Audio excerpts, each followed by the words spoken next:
The oscillator section of Syntronik is the foundation of the instrument.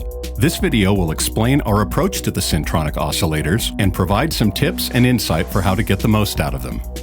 In an analog synth, the oscillator is what generates the sound.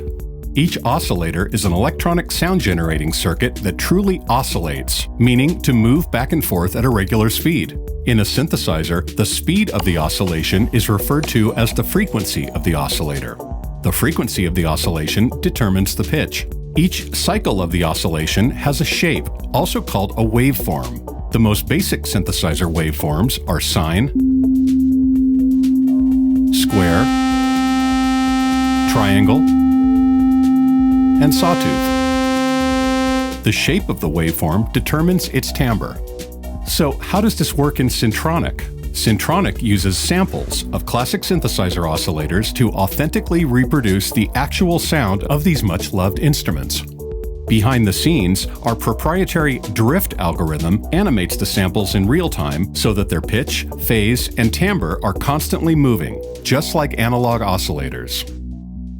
Syntronik presents the oscillator samples in three different ways. First, there are samples of single raw oscillators with no modulation. Second, there are samples of multiple oscillators. These range from samples of 2 to 10 detuned oscillators at the same pitch,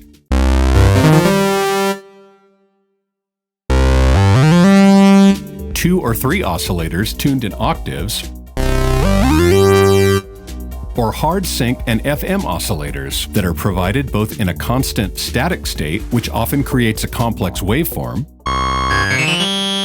and then also modulated by an envelope, which creates an interesting sweeping timbre shift. The third type of oscillator sample in Syntronik is the full patch sample. This is where we've taken classic synthesizer patches from the various hardware synths and recorded them with their modulations. For example, this famous 8-oscillator FM sweep from the Oberheim OBXA.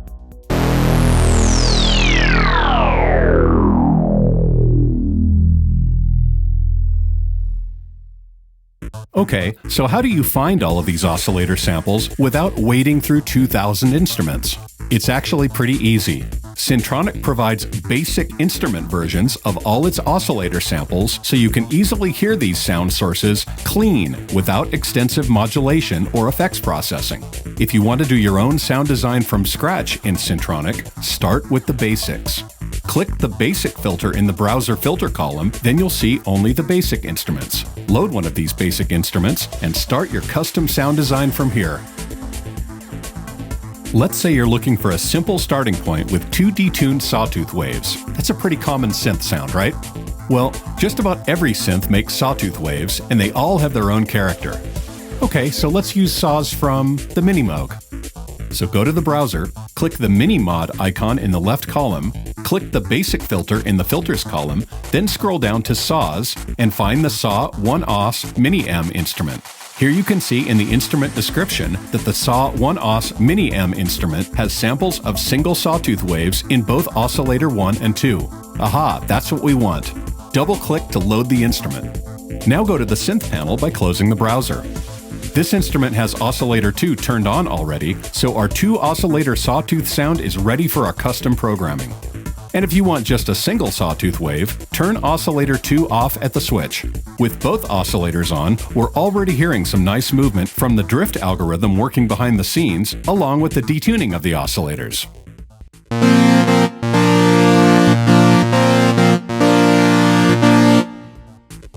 To change the detuning amount, move the oscillator 2 detune knob.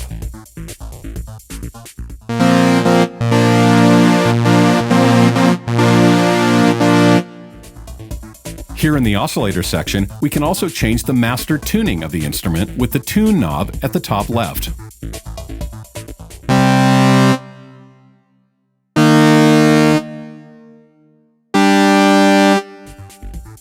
You can also type in values by clicking above the knob, which is especially handy when you want to type in an even transposition amount like -2 or +5.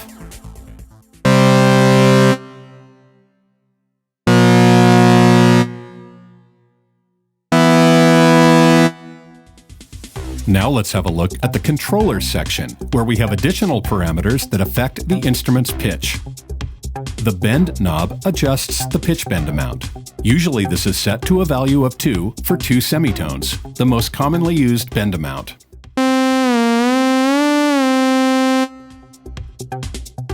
If you want to bend up and down by an octave instead, set the value to 12.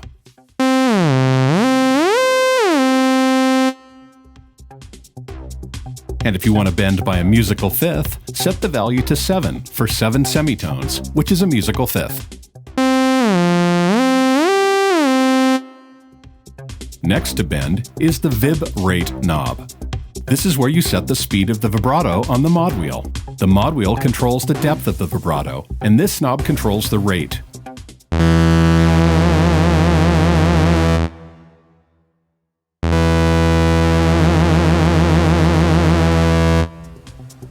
If you want to turn off mod wheel vibrato and use the mod wheel for something else, turn the knob to the minimum position and you'll see the value change to off, indicating that the mod wheel vibrato is now disabled. Next, the mode switch determines the keyboard mode. Poly lets you play the keyboard polyphonically with multiple notes sounding at once for chords or two-handed parts. Mono sets the keyboard to sound just one note at a time, the last note you play, muting the previous note. Legato 1 and Legato 2 are two variations of the mono mode that allow you to add glide, also called portamento in some synths, which adds slew between the pitches for a fluid sliding effect.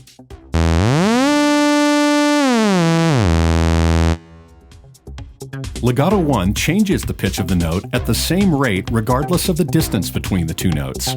With Legato 1, it takes the same amount of time to glide between a C and a C sharp as it does to glide between a C and a G.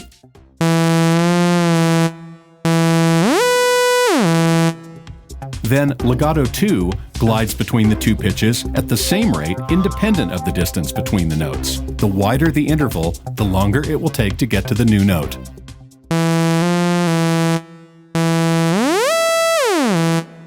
Legato 2's glide behavior is the way most classic monophonic analog synths work. Finally, we have the glide knob. Note that the glide knob only works when you have the keyboard mode set to Legato 1 or Legato 2 and have more than one note held down so that you glide from the first note played to the second. Here you can adjust the amount of time it takes to slide between the held notes.